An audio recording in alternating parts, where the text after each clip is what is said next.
afternoon, everyone. 4 o'clock straight up on the East Coast. It is indeed a what the frig Friday edition of Middays with Q. And I guess we can call it a 4th of July edition of Middays with Q. As always, I'm your host, Rich Quinones. We are not on Triax57, but returning Monday, as always, Monday to Friday, 4 to 6 on Triax57, Triax57.com.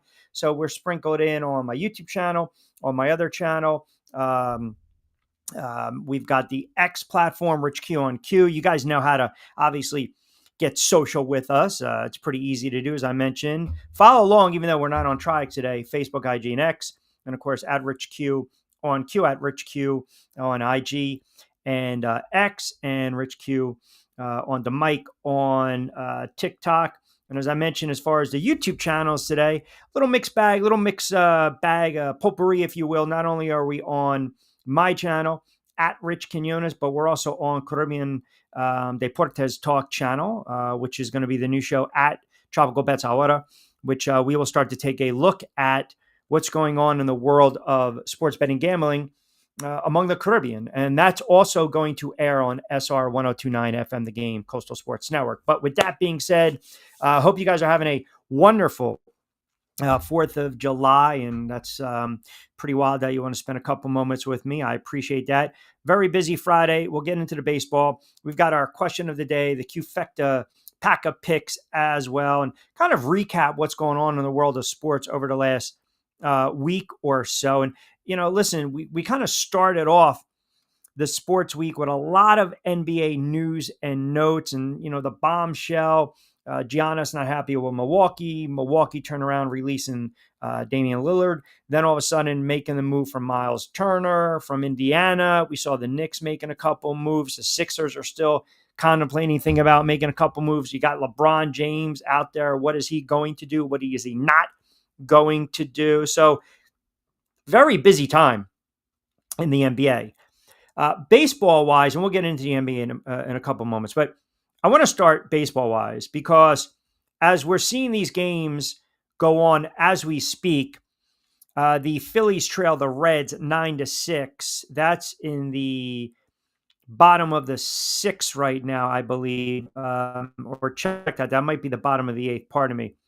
The Cardinals are getting waxed by the Cubs 8-1, and the Yankees are losing to the Mets 3-2, which kind of leads me into this.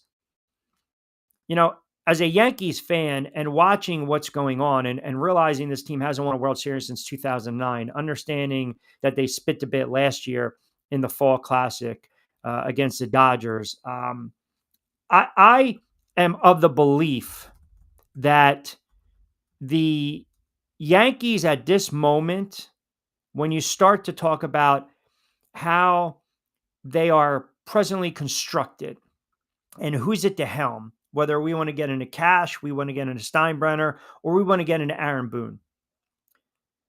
Whichever way you kind of want to lay your hat. I will say this, though, on this Friday, a What the Frig Friday, 4th of July edition of Middays with Q, it's time for Aaron Boone to go. It's time. I for the life of me, I don't understand why in the world this franchise feels so indebted, why this franchise feels so loyal, uberly loyal, if that even makes sense, to Aaron Boone. It's to the point where it does not matter what comes out of this man's mouth. You cannot tell me again that you're the best team in baseball when you just got swept by the Toronto Blue Jays in 4 games. It's a hollow message. This is a hollow message, and you're wasting the prime of Aaron Judge. You got Cole, you've got players, and I get it. Pitching has been inconsistent. The hitting's, far and few. It's feast or famine. I understand all of that, but enough. Enough of this nonsense. Are you trying to sell the Yankees fan that this is the best team in baseball? Really? Because you got your you-know-what kicked against the divisional rivals. And that's basically what he says. But you can't still believe that you're the best team in baseball. You're outscored 36-23. You played fundamentally piss-poor baseball in all areas. Don't even get me started with the infield defense. Don't even get me started with the bullpen that imploded. Don't even get me with the runners left in scoring position, 9 of 50, 9 for 50. Come on. And and the Yankees suffered their first 4-game sweep in Toronto in franchise history. I don't care what they do in this Subway Series. It does not matter. I don't care if they have the fourth, fifth, sixth best record in the American League. I don't care. They've lost 14 and 20. It's the same nonsense with Boone. Always. Always. And I'll tell you this, I don't want to hear from a guy like Jeff Passan sitting there saying that Yankees fans can't be aggravated or ticked off or upset when you're dealing with Boone and you're dealing with the Yankees. Like, that's utterly ridiculous. Utterly ridiculous. You're going to tell me that a Yankees fan can't be ticked off today? You're going to tell me a Yankees fan can't be pissed off because they're dealing with the same nonsense week in and week out, year in and year out? Every time you win 100 something odd games, you got MVP candidates, you got home runs galore, you got Cy Young award winning candidates right there. And then boom, you get to October and what happens? You choke. You choke. That's really all there is to it. You can't finish it out. And I don't understand. Again, it's the same. It's insanity. It's insane. You're witnessing as a fan the same crap, the same nonsense, the same garbage over and over every single solitary season for at least the last 5, 6, 7 years. And yet Hal Steinbrenner, yet Brian Cashman are going to give this guy an extension. The rest of the AL East, my buddies are Boston Red Sox fans. They're like, hey man, keep extending this guy for the next 40 years. I mean, why does Aaron Boone get a pass? It makes no sense. You got Aaron Judge, you got Garrett Cole. You're wasting the prime. The way the roster's constructed, and I'm going to get on Cashman, and you got to get on Steinbrenner.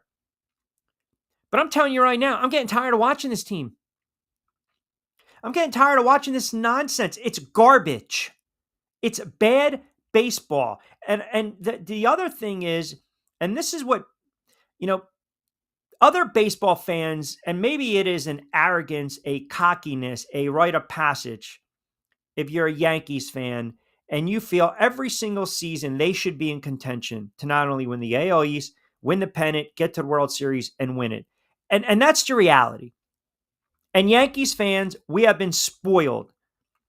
We've been spoiled, the great run, mid-90s, early 2000s. But since 2009, what has there been?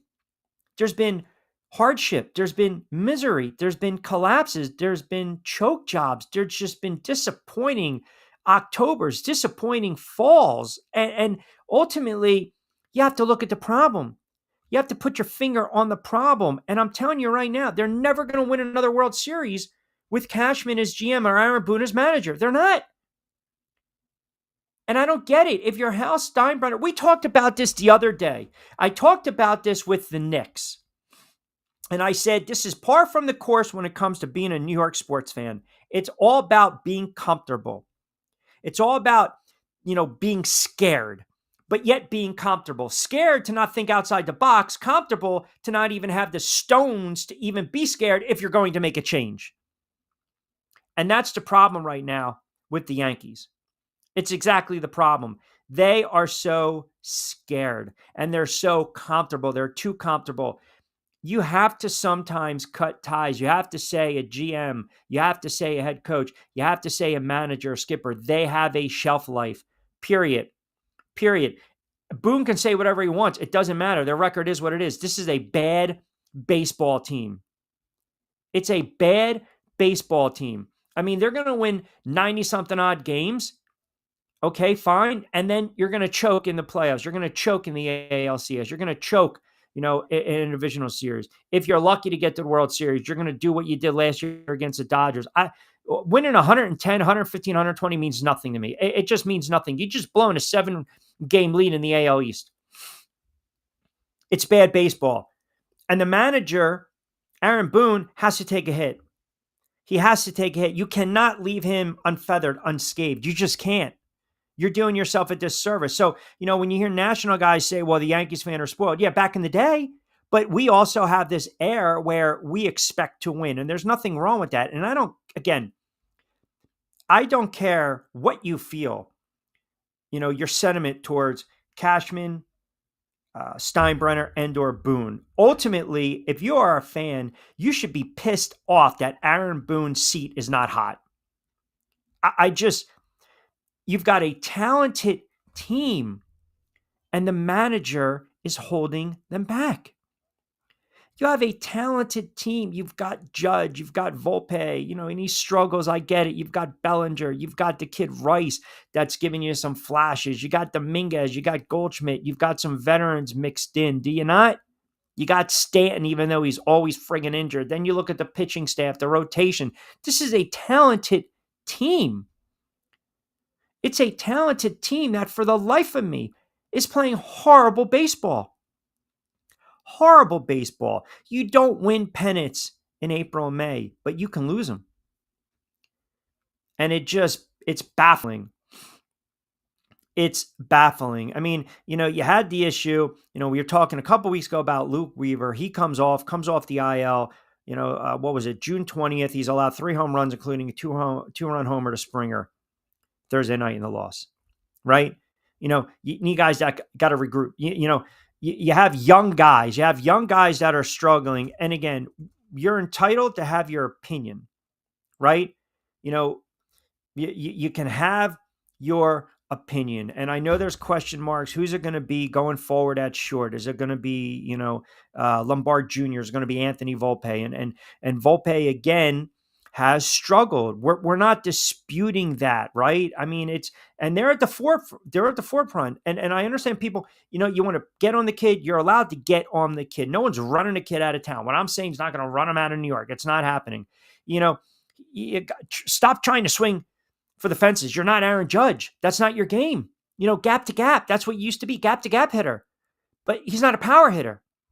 And maybe you get away with that a little bit short porch in a stadium like Yankee Stadium. But the problem is now, not only are you not trying to pull the bar, but you're trying to hit home runs every time you're up. You're striking out a ton.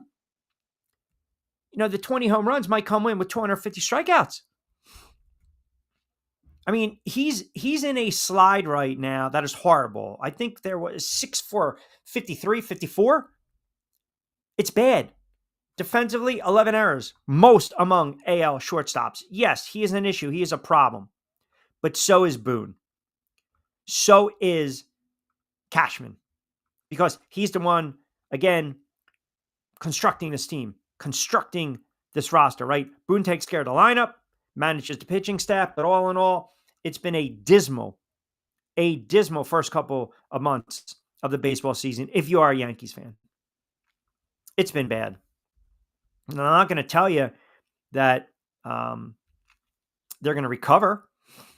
I mean, there's plenty of baseball left, but they're just not good right now. They're just not good.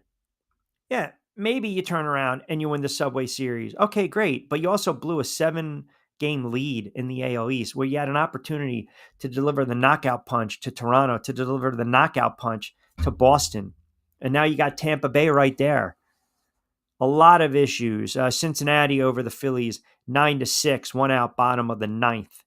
The Cubs just beating up on the Cards 8-1, and the Yankees and Mets are now tied up after 4. So we got some baseball to get into. I'll get into your comments as well. As I mentioned, a little rapid fire edition, Middays with Q. We are always powered by our good friends over at Triax57. We're live on the YouTube channel today as well as X.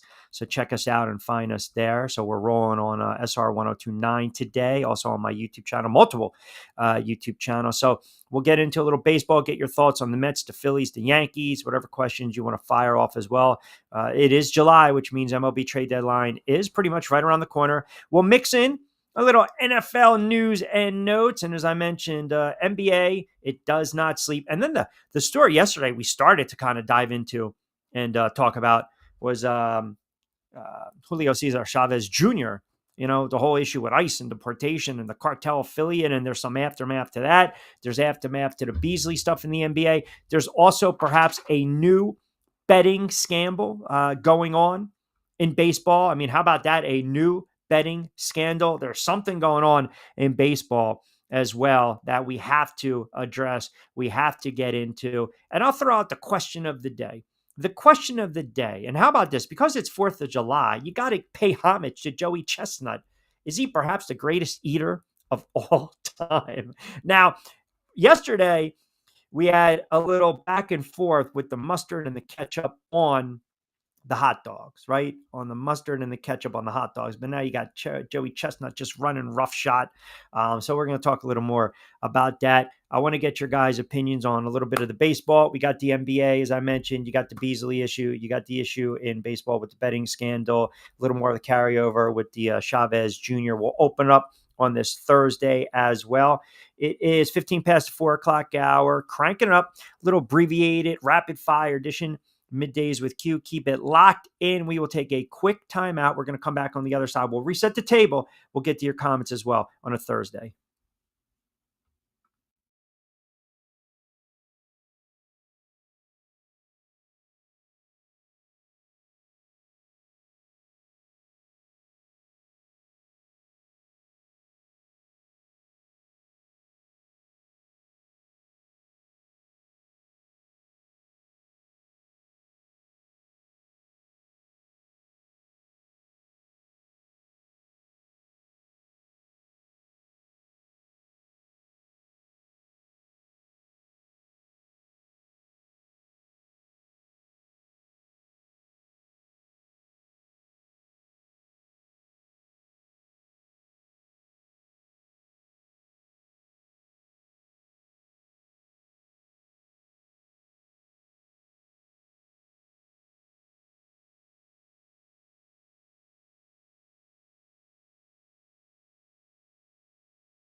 All right, welcome back, everyone. 17 past 4 o'clock hour on this What the Frig Friday edition. And I got a lot of What the Frig on this Friday edition of Middays with Q. Happy 4th. Let's open up the comments. A lot of tweets coming in, some Facebook messages as well. Vince fires us off. He starts us off on Friday. Q, you see the report. Lakers are trying to bring in Wiggins. I think the additions of Laravia, Aton, and Wiggins, I probably butchered that, makes them a legit contender. Just enough defense to be a factor. Now, the issue with the Wiggins, right? I mean, the Lakers want to trade for him, but it does sound up like the Heat have a asking price that is ridiculous, right? I mean, we always have the buyers and the sellers, and the Lakers are clearly in a position of buying because, again, you'd look at a team like the Heat who lost Duncan Robinson this summer. They traded Jimmy Butler during the season. They appear closer to the end of the spectrum. So LA, like most teams in the league, right, we got to upgrade that roster to your point, and you got a player in Wiggins who's extremely versatile. I know his name's been thrown around as a potential trade target. Even a down year, he still puts up what? 18, 5, and 3. He's 28, 29. He's a vet, right? But again, he can still play both ends of the floor, which is a good thing. Now, I checked during the break because I saw your comment come in, Vince, and I just wanted to give you the salary. He's set to make $28 million next year, has a player option for 2026, 2027. So in essence, if the Lakers want to pursue him, a trade's got to be executed, right? It's just a matter of what are we looking at here, right? Now, I don't think the Lakers are a move away from contention. And, again, you look at some of their players that they've lost. Some of these players have had good years. Some might think this is addition by subtraction or subtraction by addition, if you will. I still don't like the makeup of this team in the Western Conference. I don't. I think the Western Conference, when it's all said and done, we can gush all we want about the Lakers. I know this team won 50 games. I get it. I think the Rockets, obviously, they're on the rise a little bit. Denver's still Denver. OKC won 68 games. They're the defending champs. Can the Lakers match up against OKC with these moves? I just don't know. I don't. Cashman, the longest tenured GM in baseball. He is. Yep, he is. 1998. And look, making your 21, 22, 23 postseason appearances in 25, 26, 27 years, whatever the heck it is, that's fantastic. That's fantastic. But what have you done for me lately? That's all. What have you done for me lately? And Aaron Boone is just, I'm over Aaron Boone right now. Sometimes it's okay to make a change. We talked about this the other day.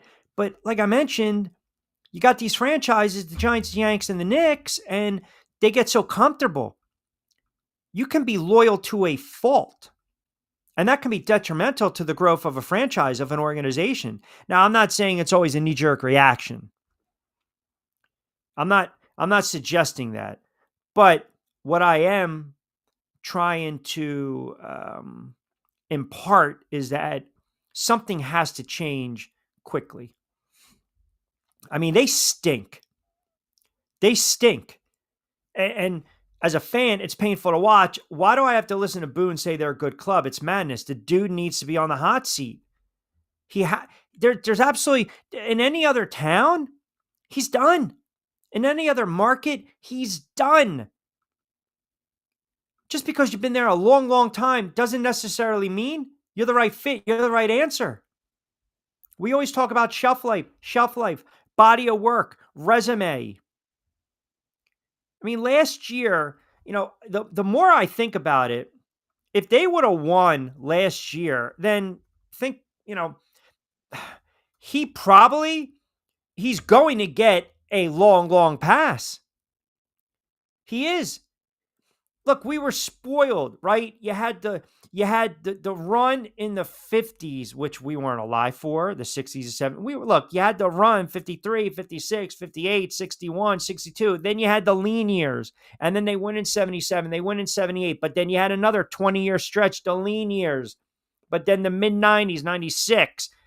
Great run, 6 games. Atlanta, Pettit. Big time on the mound, the core 4, sweeping San Diego, being an all-time great team, 98, coming back, sweeping the Braves, 99. Now you're talking a dynasty, beating the Mets in 5 in 2000, then beating the Phils in 2009. And in between there, you had some disappointments. The Florida Marlins World Series, the Diamondbacks World Series in 2001. Last year, a disappointment. But Yankees fans, ultimately, what do they demand? Wins. Championships, wins and championships, and it's not given. It's got to be earned. But right now, this is a bad franchise. This is a bad baseball team, and you almost have to wonder, man, if they would have won it last year, then guess what? He's going to get a lot of equity in the bank. He's going to get a lot of wiggle room. I mean, that World Series last year was utterly friggin' deflating. It was. The walk-off grand slam in game 1, Freeman killed the Yankees last year. The game 5 comeback, they're down 5-0 in game 5. And then I knew, that's it. You're winning the game. You're winning the series.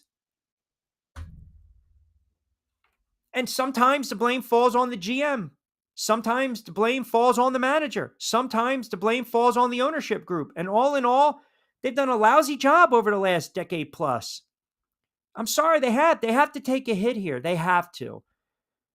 And for years, teams like the Yankees, Boston, the Dodgers, they always think they can just buy.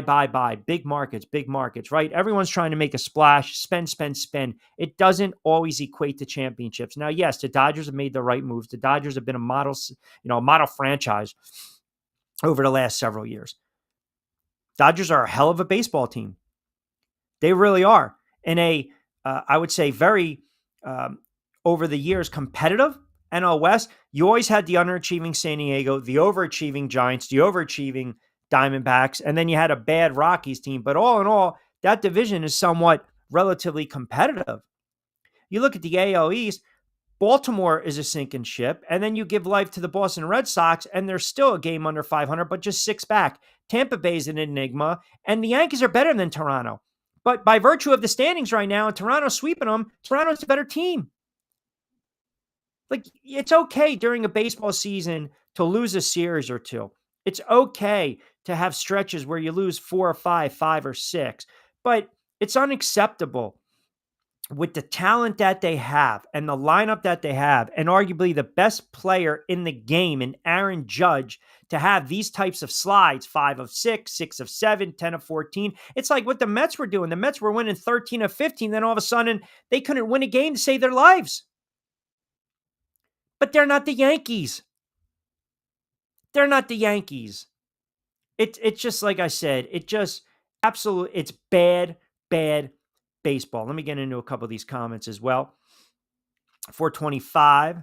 Always appreciate you guys hanging with me. What the frig? I have a couple what the frigs too. I have a couple what the frigs that I have to get into on this Friday, because some of these stories in the world of sport, the Beasley stuff's ridiculous. The other story in baseball, ridiculous as well. Q, did you see that Boone said he wants players to be unfazed?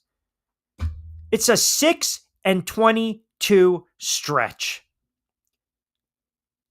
So, B, I'm going to tell you right now, that nonsense to me, that's a fireable offense.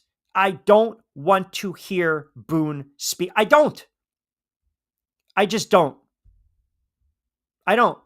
Patrick chimes in, Q, 100%. They're never going to win another World Series with Cashman or Boone as a manager. I agree. I agree. Chris chimes in, Q, I don't get it. He says, quote, I know this group. I believe in our process. We just talked about it and they're like, bring it on. Really? You just got friggin' swept in a 4-game series by Toronto and you're in last place, or you lost first place in the division. Pardon me. This guy is an utter clown. Just stop. Stop. You're embarrassing yourself. And Volpe's not helping. I mean, he might literally be the worst starting shortstop in baseball. And again, you got Boone sitting there saying he's elite. What are you talking about? All the errors, all the E's. I think he's got 10 or 11. This is sickening. Like, this is delusional. This is doing the same crap, the same nonsense every day of your life and expecting a different result. I don't care what managers are out there. This isn't the friggin' NFL and a head coach. You turn around. I don't care. I don't care who's available, who's not. I'm over this guy. I'm done with this guy. Period. You upgrade it. You promote the hitting coach. I don't care. At this point, I'm sorry. I don't care. I don't. It's that bad. It's that bad. You've got guys that have experience on that coaching staff. You've got Brad Ausmus, right, the bench coach. You got Harkey. You got who else they got? Who's the hitting coach? Rosen. Turn around. Brad Ausmus. There you go. Promote him. I don't care. Fire Boone. There's your bench coach, Brad Ausmus. This is a guy he's a baseball lifer, 35 years in baseball. 12th season is a manager, coach, or front office executive. There you go. Boom. There's your answer, Vince. There's your answer. It's like in the NFL, you fire the head coaches. Who steps into place? The OC or defensive coordinator? You figure it out as you go. You need a new voice. Period. Nick and Wiley for Q, you're mentioning this MLB scandal. What's going on with that? That's the other what the frig that I wanted to get into. Because now there is a report that Luis Ortiz of the Guardians is subject of a gambling investigation. He's a righty with the Cleveland Guardians. He's under investigation by MLB after a betting integrity firm flagged a pair of pitches that had received unusual gambling activity. Sources said betting integrity from IC360 sent an alert in June to sports books regarding Ortiz when he was placed on the non-disciplinary paid leave through July 17th. The alert, according to multiple sources, ESPN, who received it, referenced action on Ortiz's first pitches in select innings to be a ball or hit batsman in 2 games. So June 15th against Seattle, June 27th against the Cardinals, in the bottom of the 2nd inning against the Mariners, and the top of the 3rd inning against the Cardinals. So Ortiz threw a first pitch slider that was well outside the strike zone. So the alert on Ortiz's first pitches flagged bets in Ohio, New York, and New Jersey. Oh, man. I'm telling you, like, it just, you smile and you laugh about it because obviously we talked about it in line. We talk gambling. We talk the odds on the show. We do it during the NFL season and college football season with Back Your Play. We do the Q Factor. We have fun with it. But wow, it's like, these guys sometimes. So you're giving up on the season, long season, you can still make a run. The O's are trash. The Rays are just okay. It's not about giving up on the season. Like, yeah, they can turn around and win 90 games. They can win the AL East, but it's going to be the same nonsense comes October, whether it's going to be in the divisional series, divisional round, or if they make it to the ALCS. I don't trust Boone. I don't trust the manager. And when you're losing like they're losing, I don't need to hear these comments. Hey man, we're a bad baseball team right now. We stink. I should be on the hot seat. And I'm not saying give me the Andy Reid speak. I'm not saying that. I'm not saying that at all. This team, if you go back to June 9th, okay, they were 39-25. They were 14 games over 500. They started the season 14-9. So you get that early success, which again spoils the Yankees fan. So then go back to that date because I bookmarked it for today's show and these purposes to talk about this. You've got a series. We're going to just go back to that and we enter and go through the Boston series. You had a debacle.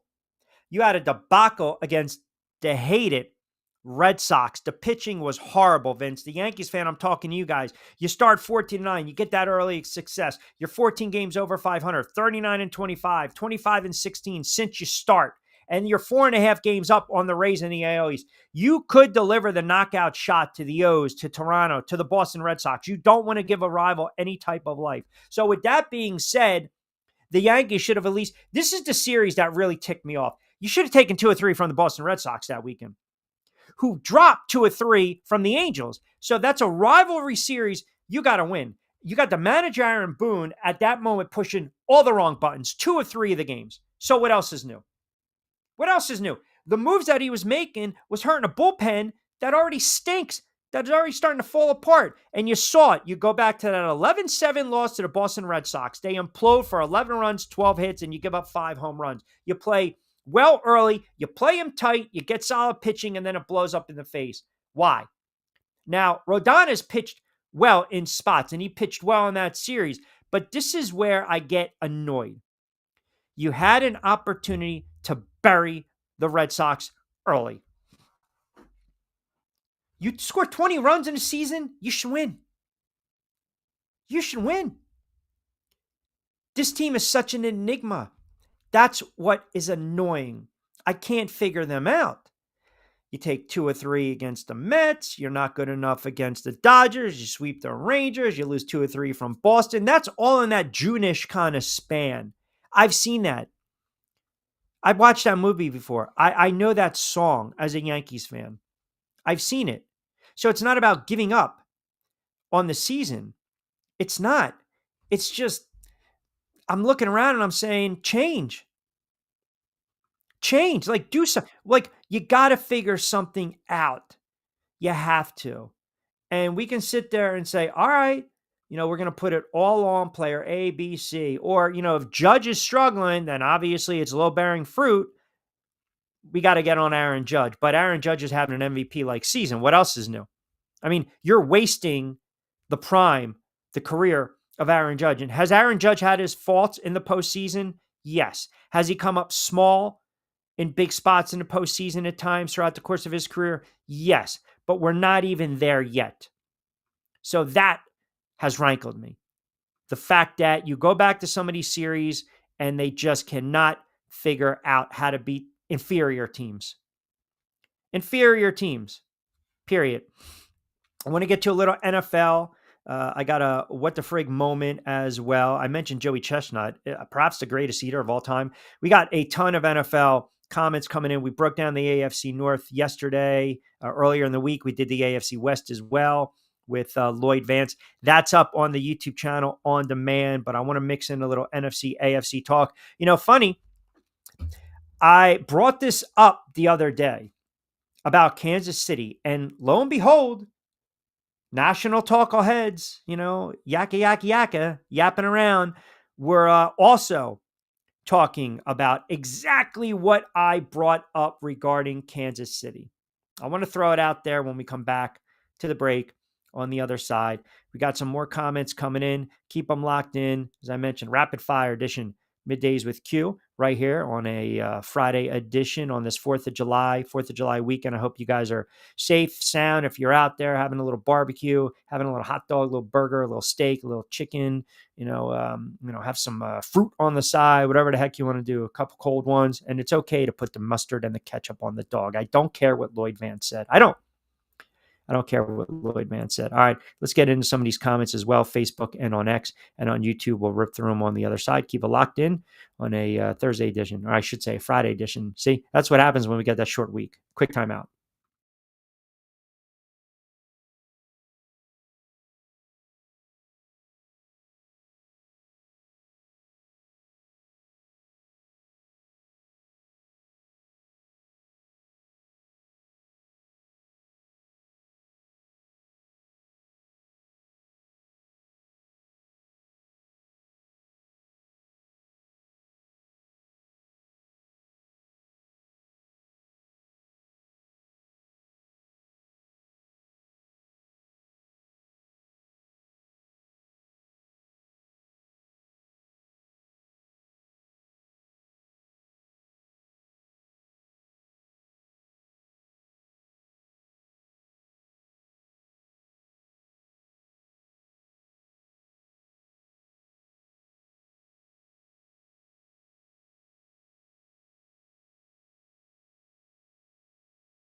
All right, 4:40 on a Friday edition Middays with Q. Rich Quinones here. As I mentioned, 4 to 6, Monday to Friday on Triax57.com. Not streaming on Triax.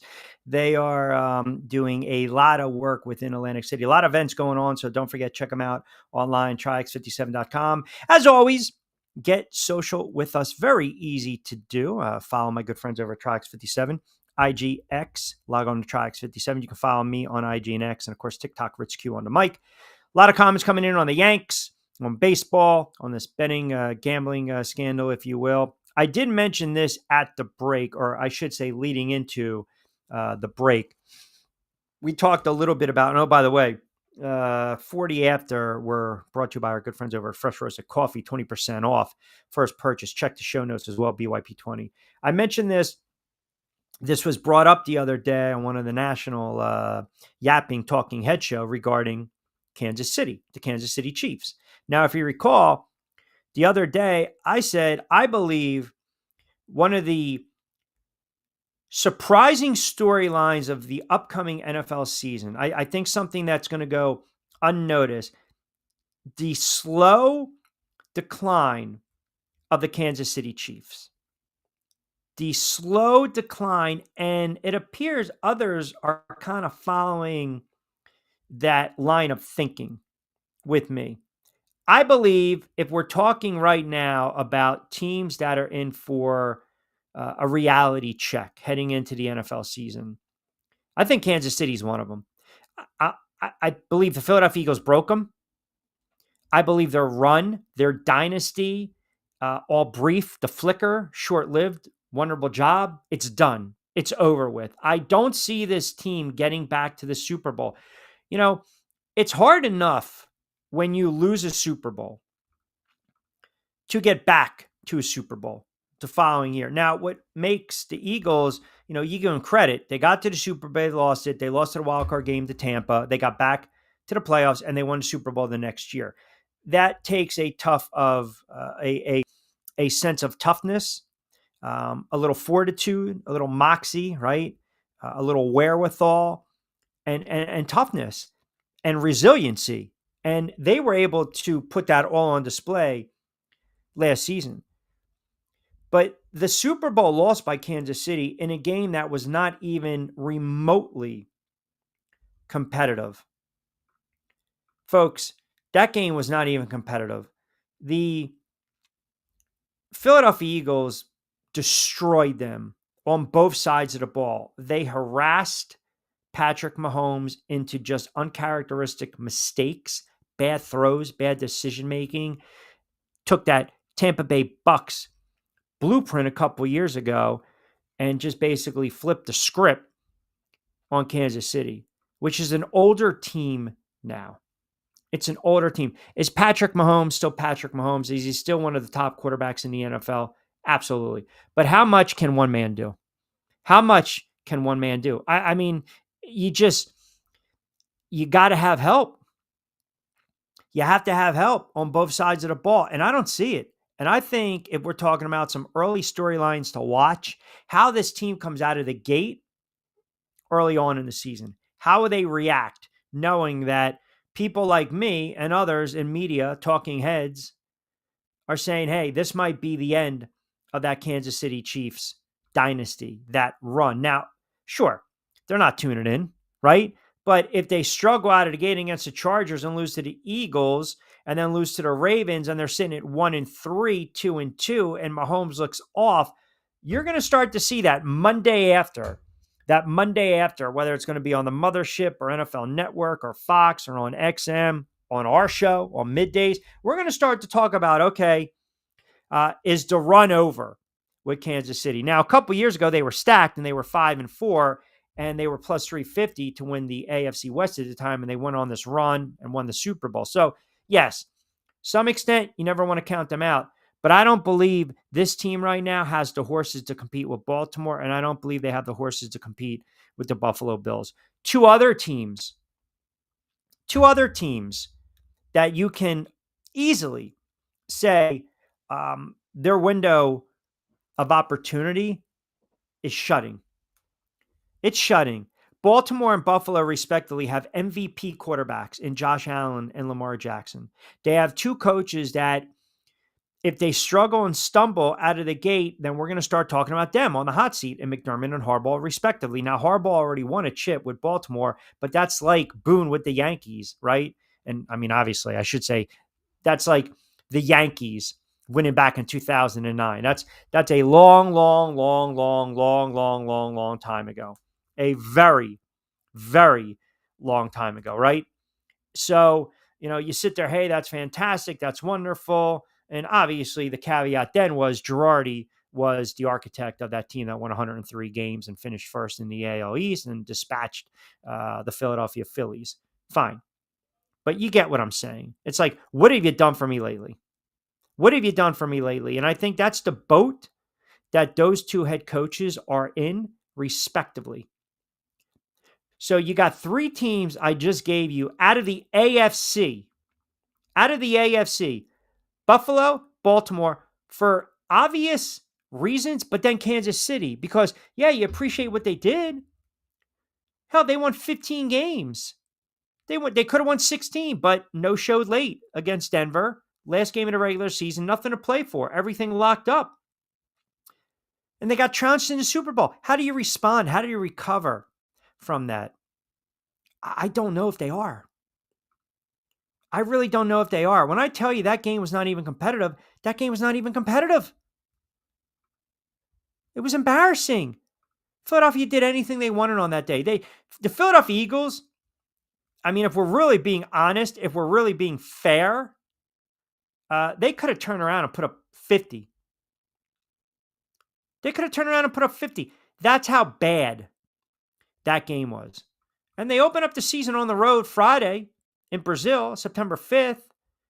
Well, both teams playing on the road, but, a Chargers team that also made the playoffs had a bad outing with their quarterback against the Texans. They're looking to right the ship. Kansas City's laying 2.5, 3. It'll probably sit and close right around there. Total's 45.5, as to be expected. 45, 46. So we'll see what Kansas City's made of. You'll give them a couple games to start the season, but rest assured right now, as de facto likes to say, part of the Q crew, and the Bunker Boys, mark the tape. Mark the tape. Because if this team really struggles, we're going to start to say, okay, is the end near? Is the end near? Is this dynasty? Is this it? And it was a hell of a run. Hell of a run. 446 on a What the Frig Friday edition, Middays with Q. By the way, happy 4th to the Q crew, all you guys that and girls that chime in religiously to the show Monday to Friday from 4 to 6. Got a lot of NFL thoughts coming in. I want to read them off as well. We're live on the YouTube channel, SR102 account, my YouTube as well, multiple channels. Back in the saddle with Triax57, Monday to Friday from 4 to 6. As I mentioned, like, comment, subscribe, follow their page. It's live interactive. The show is on demand as well, which is really cool. As soon as the show is done, boom, just like that, it's on demand. If you missed it, if you missed any of the segments, the interviews, you just plug and play, click on the date. You'll see the lineup of the show that you missed, the subject matter, and you're like, oh, I missed Lloyd Vance breaking down the AFC North. You just click on that show, and there you have it. Oh, I missed Jonathan Marshall from WMER talking NBA and free agency. There you go. You click on it, and you have it. Quick timeout. As I mentioned, we got about 13 to play with. Hour number 1. We'll come back on the other side. A lot of comments coming in on Kansas City. A lot of comments coming in on Buffalo, the Ravens, the NFL as a whole leading in. I'll fire off some of your questions. I'll try to give you a little insight. I'll try to answer them as best as possible. And we will go from there on a Friday edition, Middays with you. Quick timeout. We'll come back on the other side. Keep it locked in.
All right, welcome back, everyone. Let me get to some of these comments coming in. A Friday edition Middays with Q.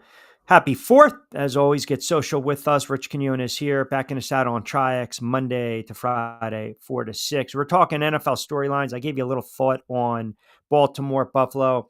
I think Kansas City takes a step back, perhaps the end of that dynasty.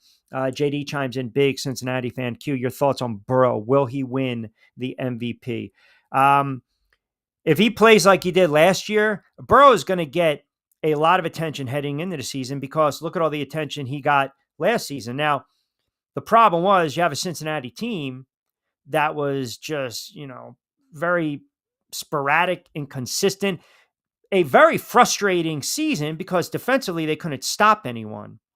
And Burrow, listen, if Cincinnati made the postseason last year and won 10 games, if the defense showed up, you got a quarterback that's thrown close to 5,000 yards, 43 touchdowns through just 9 picks. He's going to be the MVP. He would have made a strong case if they would have made a postseason.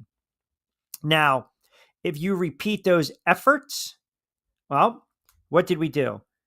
We're making you happy. We're keeping you happy. Why? Because we brought in the playmakers. We signed. We inked. We're keeping these guys together. Jamar Chase, T. Higgins. They both massive contracts. Massive. Now, the question, JD, is what is the defense going to look like? We're talking about Trey Henderson. Lloyd Vance has brought it up, host of Lloyd Vance's Insider Football. That contract situation, Shamar Stewart, contract situation. You got a new defensive coordinator, Al Golden. You got some personnel changes, but Burrow definitely, you stick him in that MVP conversation. Joe D chimes in, Q, do you think the Eagles are going to be the first team to repeat in the NFC East? It's been, 21 years? That is a very unique stat when you start to talk about that division, because the caveat, right, Joe, is this.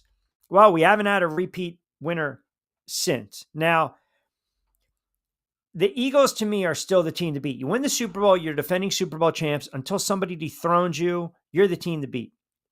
And this is one of the longest running streaks in the league. Washington's going to push them, no doubt.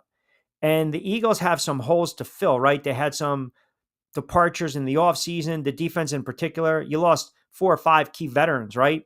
But where I think the Eagles still have a leg up on Washington is that you've got the core of that team, the core of that franchise, the core of that roster still intact. Now, am I going to sit here and tell you that Saquon's going to rush for 2,000? You're going to tell me that Hurts is going to continue to be an underrated quarterback and a top 5 quarterback, top 3 quarterback? I mean, listen, if you got 2,000 yards from Saquon Barkley and Hurts gives you another, 3,800 passing yards, 400 on the ground, 35 total touchdowns, you might talk about those two again being in the MVP conversation. Now, who's stepping up? Bourne, second-year defensive backs, Q Mitchell, Cooper DeJean, Jalen Carter. Listen, they pounded Kansas City, and they won 16 of their last 17 games to close out the season. So, yeah, my question to you is, I don't see how they don't win the NFC East. I really don't. I just really don't. I think they're a really good team. Richie chimes in, Kansas City fan. Q, I heard you talk about this the other day, and I'm going to bring it up right now, and I'm going to hold you to it as your crowd says, mark the tape. So you think Denver is actually going to upend Kansas City? You think this is the end of the Kansas City Chiefs? I believe that the Denver Broncos are winning the AFC West. So if I believe that, Rich, then guess what? The Chiefs' streak of 9 straight AFC West championships is kaput. Niet. Done. It's over. It's over. Kansas City has been barely challenged like New England's been barely challenged when the Patriots were the Patriots in that dynasty in the AFCs. They pounded on Miami, they pounded on the Jets, and they pounded on the Buffalo Bills. Now, turnabout is fair play. Buffalo's ruling that division, and I think Denver is the team to take the next step. The Denver Broncos, again, my estimation, I believe they have an elite defense. I think they have a franchise quarterback in Bo Nix, and you guys have gotten on me. I believe he can be a dark horse MVP candidate. You know that Sean Payton can coach up the offense.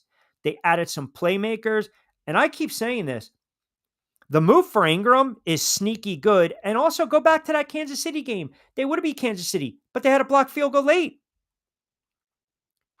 They had a blocked field goal late. And I think right now, listen, they can give fits to Kansas City, either at home or on the road. Yes, yes, yes, yes, yes.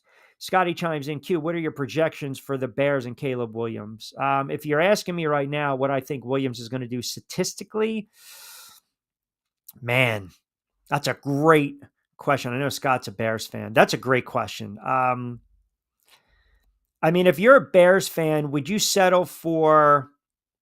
I mean, I don't think, have the Bears ever had, I have to pull this up. I don't think the Bears have ever had a 4,000 yard passer, right? I think the closest the Bears ever had to a 4,000, I mean, even Jay Cutler, wow. The closest, Cutler had multiple seasons with over 3,600, man, he stunk. He had 3,800 yards in 2014. And Eric Kramer had 3,838 yards in 1995. Now, is Caleb Williams going to be the first Bears quarterback in franchise history? Well, if you say first in franchise, but the first quarterback in Bears history to have 4,000 passing yards. Man, the Bears, I think there is a high level of anticipation with the Bears coming into the season because now you've got a quarterback in Williams who's entering his second season. So we're looking at the jump. Year number 1, year number 2. Man, I think the kid's going to throw.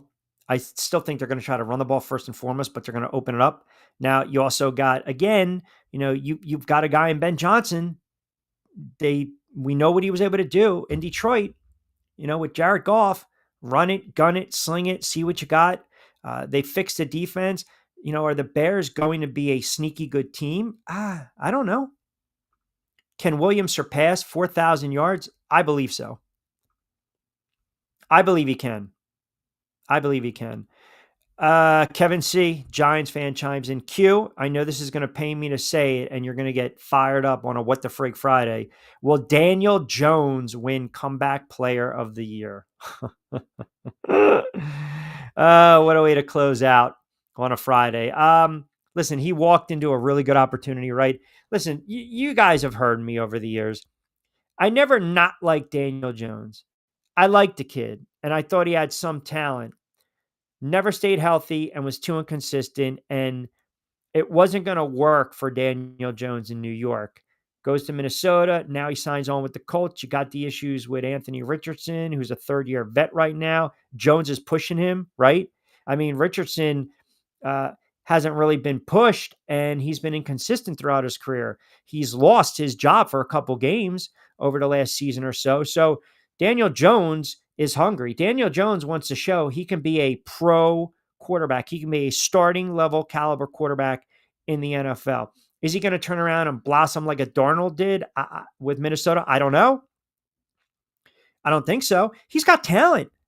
He's a big kid. He's a strong kid. He can scramble. He can hurt you with his legs.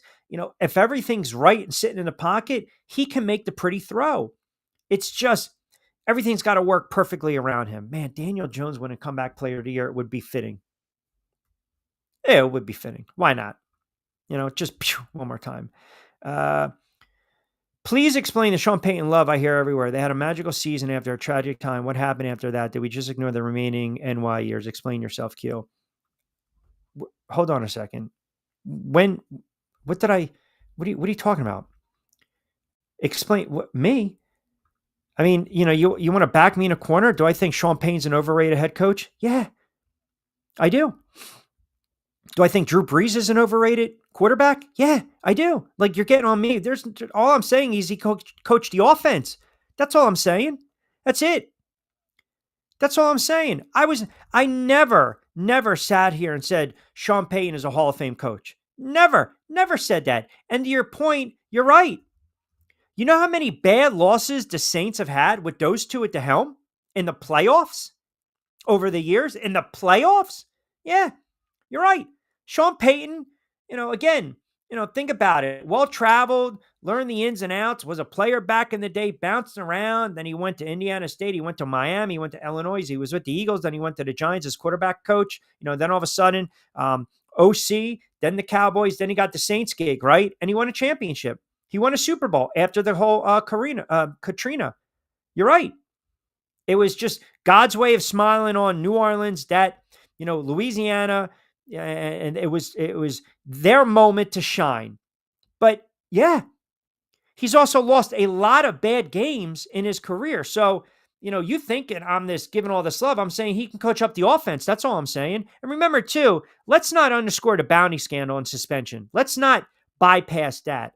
No, do I think Sean Payton is an all-time great head coach? No, I think he's overrated. I do. For all the talent that they had, and listen, they lost a lot of bad games at home, demoralizing losses. So yeah, I don't know what you're saying here. I didn't say he's a great coach. I said he can coach up the offense. He's a very good coach that can coach up the offense. I don't think he's a great coach. And if I said it tongue in cheek, it slipped out, and I apologize, Vince. Man, what the frig on a Friday?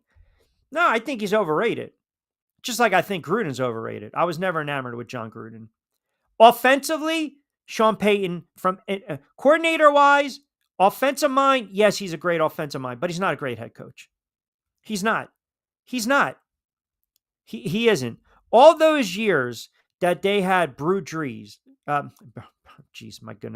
Drew Brees, all those years, they were winning what? 12, 13 games a year?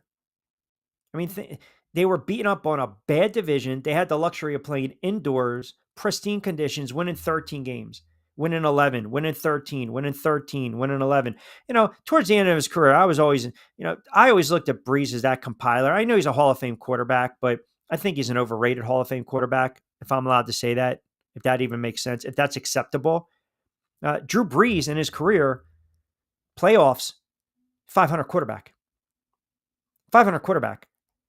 And all those games were with the Saints except one game, and that was with the Chargers back in 2004. So him and Peyton, yeah, I'm not going to sit here and say, that's Belichick and Brady. I'm not saying that. No, Peyton is a great offensive mind. I don't think he's a great head coach. I think he's overrated.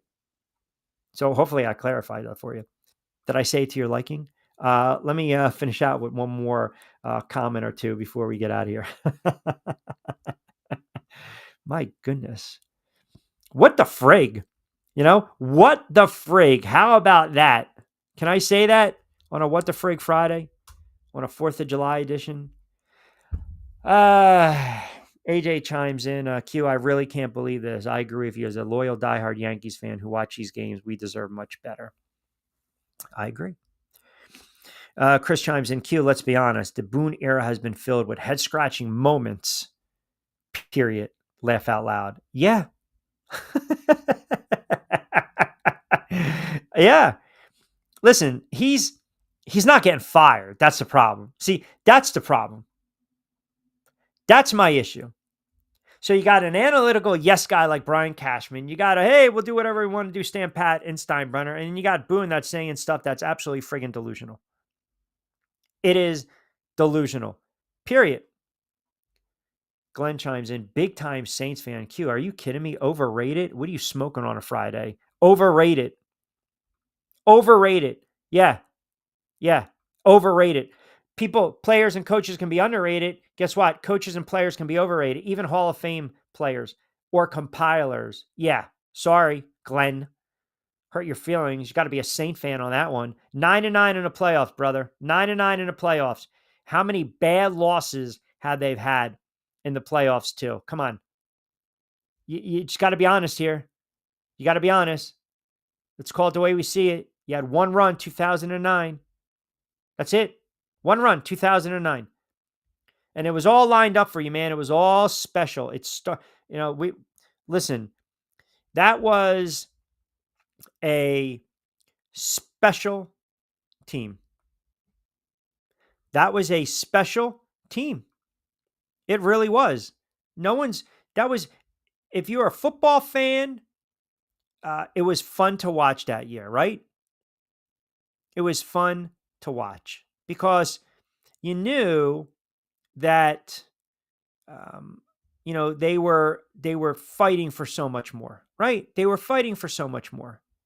That community, that area, and remember too, that year that they beat Indianapolis, they ran out of the gate. They were a 13-0 team, and then they lost to the Dallas Cowboys. That season, I give them their just due, man. I give them their credit.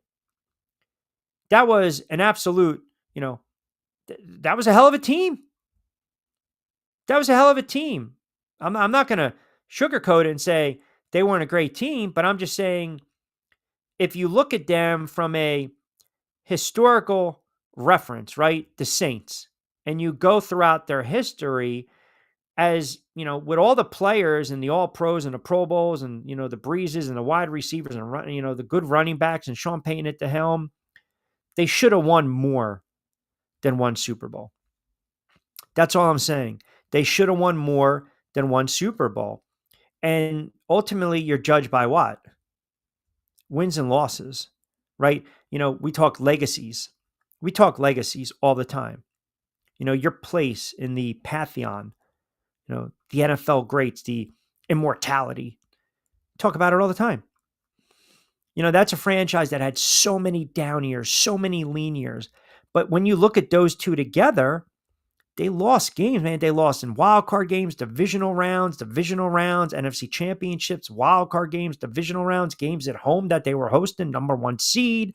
I mean, so yeah, I'm allowed to criticize them and, overrated. So, all right, as I mentioned, rapid fire in the books. Let me give you the Qfecta before we get out of here on this Friday edition. You guys are fantastic, keeping us locked in. We'll go with the Pods over the Rangers. 105 on a money line. Marlins plus 120. Give me something. Give me a little positive, will you? Versus the Brewers. Braves minus 165 against the O's tonight. And as far as the scores before we get out of here, let us give you some updates. What's been going on in baseball. Yankees right now back on top of the Mets 5-4, top of the 7th. Rays and Twins scoreless, done 4 through 4. Mariners up on top of the Pirates. They are through 4 as well. You got the Rangers Pods later on tonight. Angels Blue Jays later on tonight. Red Sox, wow, just absolutely destroyed Washington 11-2. Phillies, wow, the Phillies lost today with my guy Luzardo on the hill, my NL Cy Young Award candidate, 9-6. Let's see what Jesus did on the bump.